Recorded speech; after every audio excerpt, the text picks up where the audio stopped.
느헤미야 9장 참 긴 내용이지만 오늘 본문의 내용은 이렇습니다. 8장 마지막 부분에 유다 백성들, 이토록 귀환한 백성들이 초막절을 잘 지키고 그리고 그 다음 24일 초막절 저희가 7월 15일이니까 그날 24일과 9일 지난 초막절은 8일 지킨다고 했죠. 8일 지키면 어떻습니까? 15일에서 8일을 지키고 나면은 아마 23일이나 20일이나 15, 16, 17, 18, 19, 20, 21, 22일, 20일이 되네요. 그 다음 이틀 후에 다시 이제 모이게 되었다는 이야기입니다. 이들이 모인 이유가 뭐냐? 금식하며 붉은 배를 입고 티끌을 부르스며 그들이 회개하기 위하여 모였다라는 겁니다. 그래서 3절을 보면 낮 4분지 1. 낮이 도대체 몇 시간인지, 근데 이 유대인들이 가지는 낮의 개념과 우리가 보통 여러분들 낮에 보통 근무한다면 보통 8시간 근무한다 이렇게 생각을 하시잖아요. 그 시간보다 훨씬 긴 시간일 겁니다. 그래서 이 낮의 4분지 1은 그래도 꽤 되는 시간일 것 같아요. 적어도 한 3시간 내지 4시간 정도 되지 않을까 생각해 봅니다. 그래서 12시간을 기준해서 4분의 1이면 3시간이 되겠죠.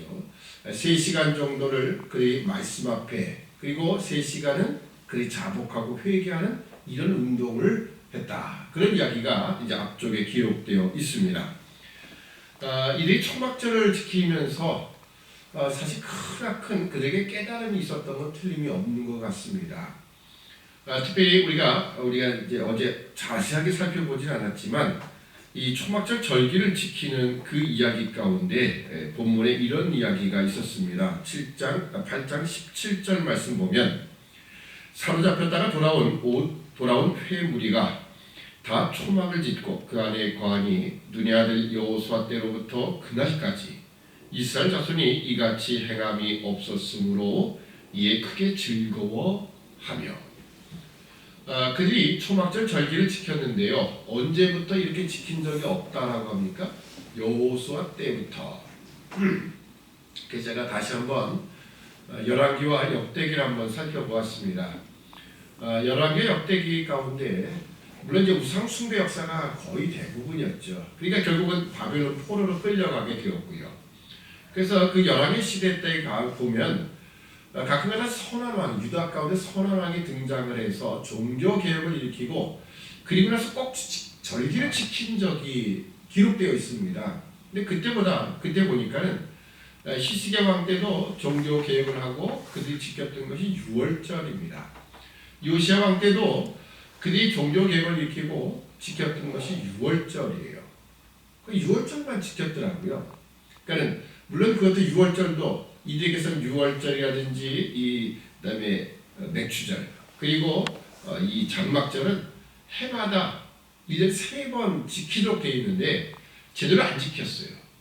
유월절도 제대로 안 지킨 이유가 뭐겠습니까? 초막절과 마찬가지로 이들 절기를 제대로 안 지키는 것은 그들이 우상 숭배 죄악에 빠지게 되니 하나님을 당연히 멀리하게 되겠죠. 그러니 그 절기를 지킨다는 것은 자체가 불가능한 이야기죠. 그래도 그나마 히스기야 왕 때라든지 요시야 왕 때는 유월절은 지켰어요. 근데 오늘 본문의 기록을 그대로 우리가 문자 그대로 다 받아들인다면 여호수아 때부터 지금까지 초막절을 한 번도 지키지 않았다 이런 뜻입니다. 그 왜 초막절 절기를 지키지 않았을까? 물론 한 번도 안 지켰다는 의미는 아닐 것 같아요. 지키긴 지키되 그것을 그냥 명맥상으로만 지켰을 뿐이지 진실된 모습으로 지키지는 않았다라고 이렇게 보여집니다. 특히 왜 초막절 절기에 대해서는 이렇게까지 기록을 하느냐? 그전에는 열왕기 시대 때도 어떤 종교 개혁의 바람이 불 때는 유월절은 지켰는데 예를 들어서 요시야 왕 때든지 히스기야 왕 때도 어떤 절기를 지켰다는 표식을 좀 더 강하게 표현한다면 유월절 그리고 초막절도 지켰다. 이런 기록을 같이 하면 좋겠네요. 때가 그때니까 유월절을 지켰다라고 할 수도 있지만 유월절과 초막절은 분명히 좀 다른 의미가 있습니다. 초막절은 어떻게 지키는 것이냐면 그들이 지금 살고 있는 집을 다 남겨두고 어디에 광야로 나가는 거예요. 광야로 나가서 거기서 초막을 짓는 겁니다. 풀로 또는 나무로, 여기 보면 종려나무라든지 감람나무라든지 이런 나무를 가지, 그 나무의 가지들을 가지고 그리고선 초막을 짓는 겁니다. 뭐 조금 더 좋으면 뭐 텐트를 쳤다, 뭐 이것도 괜찮을 것 같아요. 이 초막을 짓고 그리고 1주간 동안 살아가는 겁니다. 우리 성도들도 이 캠핑을 좋아하시는 분들이 있죠. 캠핑. 과거 우리 교회도 캠핑 좋아하는, 하여튼 노는 날이면 싸들고 가는 분이 있어요. 그래서 천막 가서 천막 치고 그리고 거기서 고기 굽고 한번 하룻밤 자고 뭐 상당히 이 캠핑족들은요 뭐 어쩔 수가 없습니다. 뭐 어떤 날만 되면 떠나야 돼요. 자, 그런데 그런 캠핑과 이 초막 생활은 전혀 다릅니다. 우리도 어쩌다 한번 캠핑 한번 가면 이 괜찮다. 자연 속에서 천막 치고 밤에도 잘 때 풀벌레 우는 소리가 들리면서 야 좋다. 또 한번 이 천막을 열어보면 밤하늘의 별이 반짝반짝거리는, 여러분 그런 거 상상하시면 안 됩니다. 여기 초막 생활이라는 것은요, 그 당시 이스라엘 백성들이 초막 생활한다는 것은 낮에는 뜨거운 이 태양볕을 그걸 그대로 받는 거예요. 그리고 밤에는 추위가 또 있습니다. 그 추위를 그대로 견뎌내야 되는 생활입니다. 그러니 이것이 우리가 생각하는 캠핑, 야 밖에 나가서 자연 속에서 한번 야 우리 뭐 좀 살아보자, 그런 의미와는 전혀 다른 거예요. 지금까지 주택에서 시원하게 따뜻하게 또 편안하게 잘 지내던 그 사람이 모든 것을 다 곡식을 저장해 놓고서는 광야로 나가서 그걸 살아가는 겁니다. 1주일 동안. 물론 여기 이스라엘 백성들은 이들이 지금 광야로 나가진 않았어요. 뭐 수문앞 광장이라든지 이 성읍 안에서 그래도 바깥에 나가서 초막을 짓고 살았다라는 겁니다. 비록 광야로 나가진 않았지만 이들이 초막절 절기를 지키는 것은 상당한 의미가 분명히 있었습니다. 왜냐하면 초막절 절기를 왜 하나님이 지키라 명하셨을까요? 초막절 절기는 모든 곡식을 다 저장해 추수하고 저장한 후에 광야로 나가는 거예요. 그러면서 그 광야 생활 속에서 무엇을 그들이 고백하느냐? 우리가 지금 가지고 누리고 있는 모든 것은 전적인 하나님의 은혜입니다 라는 것을 그들이 고백하는 것이 바로 초막절입니다. 학자들마다 조금 이견이 있지만 6월절 그리고 맥주절 그리고 초막절, 이 절기가 가져다주는 의미가 분명히 조금 있습니다. 6월절 우리가 잘 아는 대로 우리의 구속함이죠. 예수 그리스도 그 어린 양의 피로 말미암아 우리가 죄사함을 받고 우리가 이제 하나님의 백성과 자녀가 되었다, 신분의 변화가 되었다라는 그 차원에서 우리 6월절을 기념합니다. 오늘도 우리가 6월절을 잘 지키죠. 6월절 구약 그대로 6월절이 아니라 6월절 양이 되신 우리가 그래서 고난주간, 부활주간을 함께 여기에 보내면서 해마다 우리는 그런 예수님의 고난, 우리를 구속하게 하신 그 구속하신 그 십자가의 은혜를 우리가 되새겨 봅니다. 어쩌면 초막절 우리가 조금 우리도 좀 약하지 않은가. 우리는 초막절을 추수감사절에서 모든 것을 허락하신 은혜로 주신 이런 의미로만 감사의 절기로 지키는데, 이들이 지키는 감사의 절기는 좀 독특하죠. 모든 것을 다 내려놓고 다 저장해놓고 그걸 다 뒤로 등지고 광야로 나가서 아무것도 없는 상태로 다시 돌아가는 거예요. 왜 그러냐? 바로 이 모든 것이 하나님의 은혜의 손길이었다. 하나님의 은혜 없이는 우리가 살아갈 수 없다라는 그 고백을 이 초막절 절기를 지키면서 그들이 바로 확인하는 겁니다. 그런 면에서 보면 지금 성전을 짓고 그리고 성벽을 건축한 사람들, 이들이 초막절 절기를 지켰다는 것은 좀 대단한 의미가 있지요. 이것은 어떻게 보면 궁극적으로 우리가 하나님의 백성이 되고 그리고 나서 마지막 하나님 나라의 완성을 우리에게 보여주는 하나의 절기입니다. 이 절기를 지킨다고 하는 것은 이들에게서는 상당히 의미가 있는 것이죠. 왜냐하면 우리는 과거 우리가 하나님 앞에 범죄함을 통하여서 그들이 이방 땅에 포로로 끌려갔고 그런 하나님의 그 언약, 그 신실하신 그 하나님이 언약에 또 신실하셨기 때문에 그 말씀대로 우리를 다시 포로세 가서 귀환하게 하셨다는 거예요. 그리고 성전을 짓고 성벽을 짓고 바로 지금까지 이르게 하셨습니다. 라는 그 고백으로 그들이 바로 이 초막절을 지키는 겁니다. 자, 그렇다면 문제는 왜 과거 이스라엘 백성들, 유다 백성들, 포로 이전에 그들이 왜 초막절 절기를 지키지 못했는가?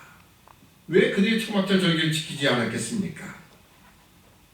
결국은 우상숭배 때문이죠. 우상숭배 때문에. 하나님이 궁극적으로 요구하시는 이 초막절, 어떻게 보면 우리의 구원의 완성이라고 하는 그 초막절 절기까지는 그들이 한 번도 나아가지를 못하는 거예요. 그들은 언제나 하나님 앞에서 사실 하나님이 요구하시는 대로 자신을 부인하고 그리고 하나님이 요구하신 대로 거룩함을 향하여 하나님을 닮아나가는 백성이 되는 것이 아니라 그 땅에 살아갈 때 그들은 결국은 세상의 물질에 눈이 어두워지는 거예요. 세상의 욕심으로 빠져드는 겁니다. 그러니까 자신의 욕심을 채워줄 우상을 찾게 된 거고 결국 그 우상 숭배가 하나님을 떠나게 만들었고 그로 인하여 결국은 하나님의 심판을 받게 되었다. 근데 그 하나님이 바로 오늘 우리로 하여금 다시 이 자리를 회복해 하시는 것, 이 모든 것이 하나님의 은혜임을 고백하는 것. 그래서 바로 그들이 초막절 절기를 지켰고요. 그 초막절 절기를 지키고 나서 보니까 그들이 너무나 자연스럽게 자신의 죄악을 고백하게 되는 거예요. 자신의 죄악입니까? 자신의 죄악을 뛰어넘어서 자신의 조상의 죄악, 이 모든 것을 그들이 자복하며 고백하는 자리에 나아가게 된 것입니다. 그래서 오늘 본문에 있는 것처럼 금식하며 붉은 배를 입고 티끌을 무릅쓰며 모든 이방 사람과 절교하고 서서 자기 죄와 열죄의 허물을 자복하고 이런 회개 운동을 하는데 이 운동은 바로 백성들이 시작해서 하는 운동이었습니다. 백성들이 에스라를 초청하여 말씀을 가르쳐달라. 그 말씀을 듣고 그리고 이 초막절 절기를 지키고 그리고 나서 그들이 다시 회개 운동을 일으키는 겁니다. 어떻게 보면 이 모든 일에 백성이 앞서고 있다는 소리가 알 수 있습니다. 자, 4절을 보면 레위 사람 예수아와 바니와 자, 여기 레위 사람들 5절에도 보면 레위 사람들의 명단을 언급합니다. 이들이 누구냐면 얼마 전 우리 8장에 본 것처럼 에스라와 더불어서 함께 각각 그 지역을 맡아서 그곳에서 하나님 앞에 백성들 앞에서 하나님의 율법을 가르쳤던 자리입니다. 그들이 같이 하나님 앞에 회개하며 그리고 나서 하나님을 찬양할 것을 바로 그들이 백성들에게 선포를 하는 겁니다. 여호와 이름을 송축하라. 그 이름을 송축하라. 이렇게 고백을 하며 하나님의 이름을 높이는 그런 자리에 나아가게 되었습니다. 자, 그러면서 7절 이하로부터는 이스라엘의 역사를 그들이 다시 한번 되짚어 봅니다. 아브라함 때로부터 시작해서 그들이 결국 포로 생활에 끌려가고 다시 회복하게 되는 그 이야기까지를 이스라엘 역사 쭉 기록하고 있습니다. 이 내용 때문에 사실은 오늘 제가 말씀의 제목을 그러나라고 이렇게 붙였습니다. 제가 이 그러나라는 단어로 설교 제목을 붙인 것이 제가 2번인 것 같아요. 그 첫 번째는 어디냐면 민수기 13장에서 제가 그러나라는 제목을 가지고 말씀의 제목을 삼은 적이 있었습니다. 민수기 13장에는 이것이죠. 가나안 땅을 정탐하고 정탐꾼의 보고 10명의 정탐꾼은 다 죽게 되었다. 우리는 그들 앞에서 메뚜기 같다. 뭐 이런 보고였습니다. 근데 그러나 여호수아 갈렙은 어떻습니까? 그들 앞에서 그들을 안돈시키고 야 무슨 소리냐? 우리가 갈 수 있다. 하나님 우리와 함께 하시면 이렇게 해서 백성들을 다시 용기를 북돋은 그러나 또 백성들은 다 함께 울면서 우리 처자가 다 사로잡힐 것이다. 돌아가자. 이렇게 되는 그 이야기가 바로 이 민수기 13장 그리고 14장에 이어지는 이야기입니다. 거기에 대표적인 접속사가 뭐냐면 그러나라고 하는 거예요. 앞의 상황과 뒤의 상황이 전혀 반대로 이어지게 될 때 그러나라는 접속사를 쓰게 됩니다. 근데 오늘 보면 이 이스라엘 역사, 아브라함 때로부터 포로 생활, 그리고 그 다음 그들이 귀환하기까지, 그리고 성전을 짓고 성벽을 다시 짓는 이 모든 일까지 보면요, 그러나라는 단어가 상당히 많이 들어가 있습니다. 물론 우리 개역 한글판 성경에는 그러나라는 단어를 빼뜨린 데가 상당히 많아요. 그래서 제가 주보에는 그 구절들이 어딘가를 생략한 부분들을 제가 다 거기다 적어놨습니다. 적어도 8군데가 있는 거예요. 그리고 나머지는 또 실제 그러나라는 표현이 있고요. 이처럼 상당히 많은 부분에 이 그러나라는 접속사가 쓰여지고 있어요. 이게 상당히 중요한 접속사입니다. 왜냐하면 앞과 뒤가 정반대의 상황이다라는 것을 보여주는 거죠. 자, 그 내용은 이런 거죠. 하나님이 아브라함을 선택하시다든지, 또 그들 애굽 땅에서 그 바로의 손과 그 영향력에서 그들 끌어내시는 것 온전히 하나님의 은혜다. 그러나 하나님을 배역했던 이스라엘 백성들, 홍해를 가르고, 그리고 광야로 들어왔지만 광야에서 만나를 먹이시고, 그리고 물을 반석에서 물을 먹이시는 구름기도가 불기도로 인도하시는 하나님. 그러나 끊임없이 하나님을 거역했던, 목을 곧게 했던 그들. 그럼에도 불구하고 여호수아를 통해서 가나안 땅 아모리 왕 시온과 바산 옥을 제압하고 그 땅을 차지하게 하시고 가나안 땅을 인도해 주신 하나님. 그 하나님을 버리고, 그러나 그 하나님을 버리고 또 이 우상을 쫓아갔던 그들.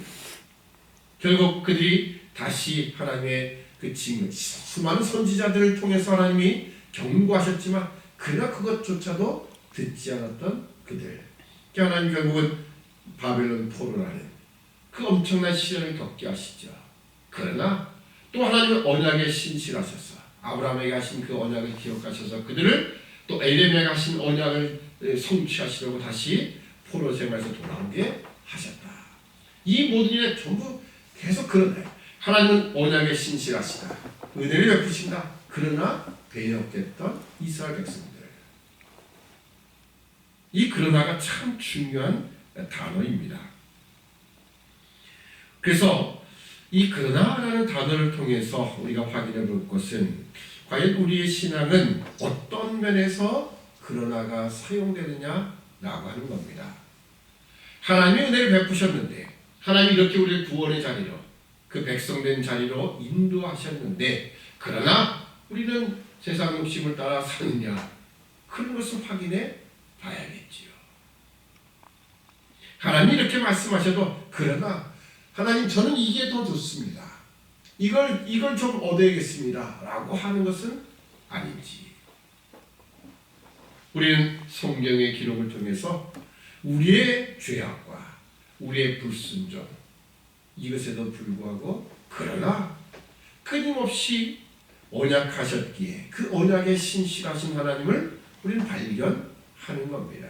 오늘 이 7절부터 이 뒤에 있는 32절까지의 내용이 바로 그런 부분입니다. 하나님이 어떻게 이들에게 이 그러나의 사역을 하셨는가. 오늘 우리는 언제나 하나님이 이 베푸신 그 언약에 근거한 하나님의 그 성실하심, 그 앞에 혹시라도 그러나라는 엉뚱한 반응을 하지 않기를 소원합니다. 이 31절까지 그 이야기가 이스라엘 역사 이야기이고요. 그 다음에 32절부터 37절까지 제가 그 32절 37절인데 37에다가 3자를 2자로 제가 주보에다가 잘못 오타를 냈습니다. 37절입니다. 32절에서 시작했는데 27절이 될 수는 없겠죠. 37절로 중간에 바꾸시면 되겠고요. 32절부터 37절까지는 이제 현재 이스라엘의 모습입니다. 지금 언약을 통하여 지금 하나님이 그들을 회복시키시고 이제 성전과 그리고 모든 이 성벽을 건축하게 하신 그 하나님, 우리의 배반과 우리 모든 이 죄악에도 불구하고 하나님이 이렇게 회복시키심에 대한 그 현재 모습을 이야기하면서, 자, 여기 이런 이야기가 기록되어 있습니다. 36절 보면 우리가 오늘날 종이 되었었는데 곧 주께서 우리 열조에게 주사 그 실과를 먹고 그 아름다운 소사를 누리게 하신 땅에서 종이 되었나이다. 지금 사실 그들의 형편이 뭡니까? 지금 가나안 땅에 돌아왔고요. 예루살렘에 와서 성전도 건축하고 성벽도 다 건축해 놨습니다. 근데 그들의 신분이 뭐죠? 자유인이 아닙니다. 지금 그냥 바벨론 그리고 그 다음에는 바사국의 속국일 뿐이에요. 그죠? 우리가 지금 종으로 있다는 겁니다. 우리가 오늘날 종이 되었었는데 곧 주께서 우리 열조에게 주사 그 칠과를 먹고 그 아름다운 소사를 누리게 하신 땅에서 종이 되었나이다. 왜 우리가 이렇게 될 수밖에 없었는가라는 그 이야기를 하는 겁니다. 자, 37절 보면 우리의 죄로 인하여 주께서 우리 위에 세우신 이방 열왕이 이 땅에 많은 소산을 얻고 저희가 우리의 몸과 육축을 임의로 관할하오니 우리의 곤란이 심합니다. 사실 이렇게 하고 끝나야 맞습니다. 심하오며 하면 그냥 계속 이어지는 말처럼 느껴지지 않습니까? 사실 여기서 끝나야 돼요. 우리가 이렇게 우리 죄로 인하여 결국 이 종살이하는 것 얼마나 힘든가? 정말 힘듭니다. 이렇게 끝나야 맞는 겁니다. 자, 그리고 마지막 38절에 그 38절 결국 자, 우리가 이렇게 하나님의 그 언약에도 불구하고 언약으로 우리를 지키셔서 다시 이 땅에 돌아가고 하셨는데 그럼에도 불구하고 우리의 신분이 결국 종일 수밖에 없습니다. 그러니까 우리가 어떻게 해야 될 것인가? 라는 거예요. 도대체 어떻게 해야 되느냐? 그 마지막 결론이 바로 38절입니다. 우리가 이 모든 일을 인하여 이제 견고한 언약을 세워 기록하고 우리의 방백들과 레위 사람들과 제사장들이 다 이를 치나이다 하였느니라. 아멘. 그들에게 필요한 건 뭐냐? 언약의 재확인이에요. 회복하겠다는 겁니다. 이제 하나님과의 그 올바른 언약의 관계로 들어가는 것. 이것만이 유일한 해결 방법이다 라고 하는 겁니다. 우리가 언제나 그렇습니다. 어떤 문제가 부닥치고 어떤 어려움이 다가오고 그리고 아무리 발버둥 쳐도 그 안에서 우리가 뭘 이루다 할지라도 결국은 보면 여기 마치 유다 백성들처럼 결국은 종의 신분일 뿐이에요.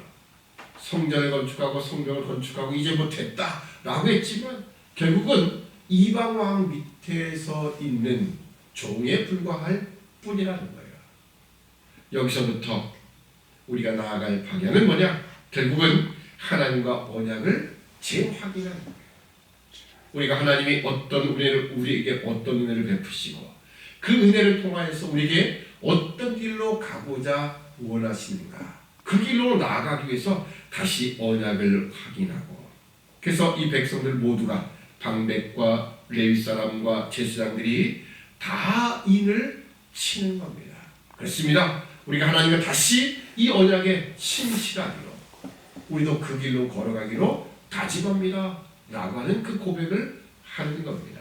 어떻게 보면 이제는 종의 신분이냐 아니냐 그거는 문제가 되지 않는다라는 거죠.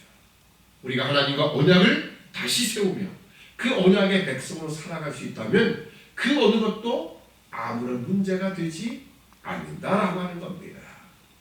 제가 전에도 말씀드렸지만 바벨론 땅에 끌려가서 사는 것이나 유다 땅에 남아 사는 것이나 다를 건 없어요.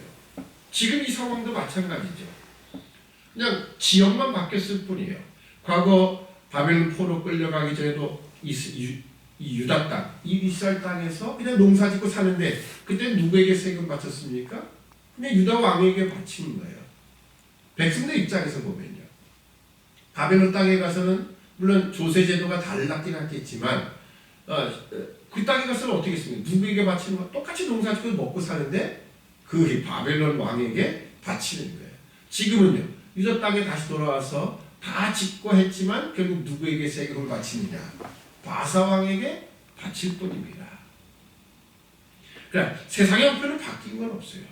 바뀐 건 없지만 이들에게 바뀐 건 뭐냐? 바로 하나님과의 언약의 관계를 재확인하는 겁니다.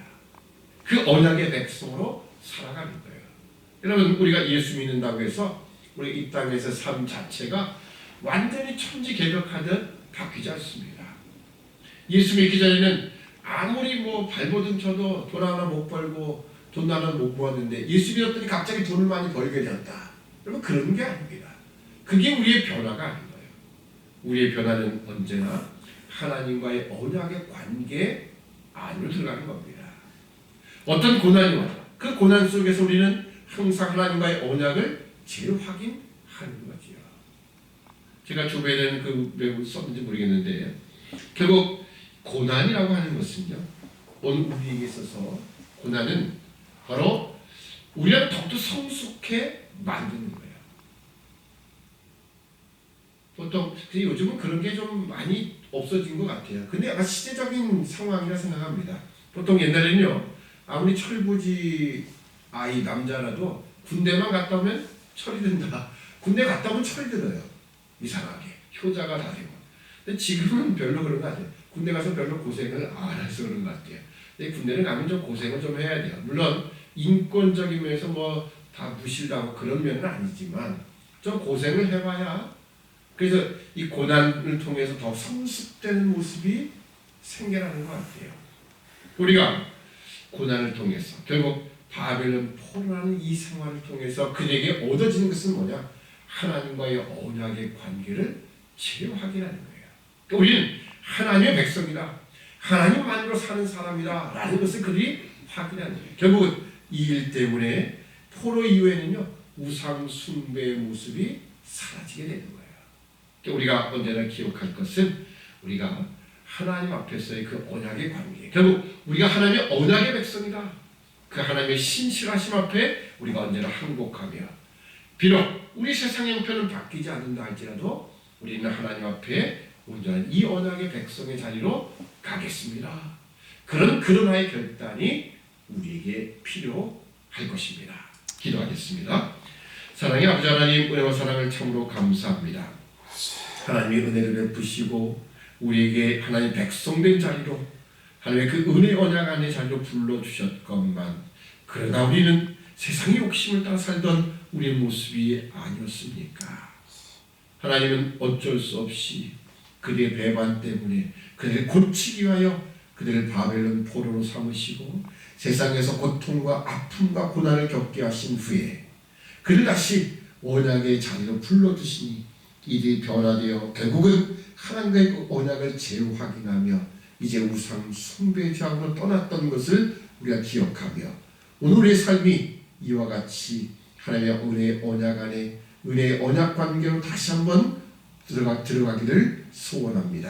하나님 아버지, 하나님이 주신 그 은혜를 배반한 채 그러나로 살지 않게 하시고, 우리가 비록 죄악 가운데 거할다 할지라도 하나님 우리를 다시 고치시고 다시 한번 회복시키신 그 하나님 앞에 세상은 이렇다 할지라도 그러나 우리가 하나님만을 온전히 믿고 섬기겠다라고 하는 그 은혜의 언약 안에 다시 한번 들어가기도 하지만은 우리 모든 인생이 되도록 도와주옵소서. 감사하오며 예수님의 이름으로 기도되옵나이다. 아멘. 하나님 계신 우리 아버지요,